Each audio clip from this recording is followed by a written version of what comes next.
আহ কেউ আছেন, আমাকে বাঁচান। আমার পেটের ভিতরে কারা ঢুকে গেছে। কিরে, জঙ্গলে কান্নার শব্দ?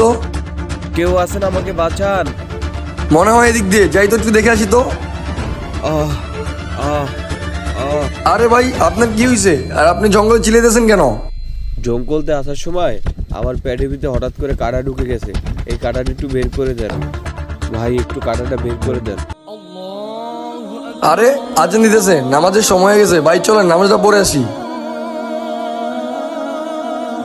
এই জঙ্গলে তো একটা মাত্র মানুষ, উনি চলে গেলে আমার কাটা কে বের করবে? উনি চলে গেলে তো কাটাও বের করতে পারবো না, যেতেও পারবো না। এ ভাই, ভাই দাঁড়ান, আমি আপনার সাথে নামাজ পড়বো।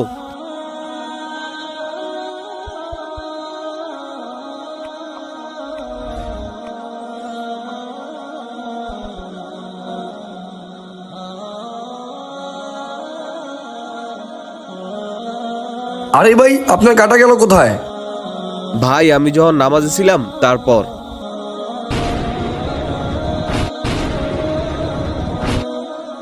বুঝতে পারলেন ভাই? ভাই, নামাজই সকল সমস্যার সমাধান। যে যে আল্লাহকে ভালোবাসবেন আই লাভ আল্লাহ লিখে যাবেন।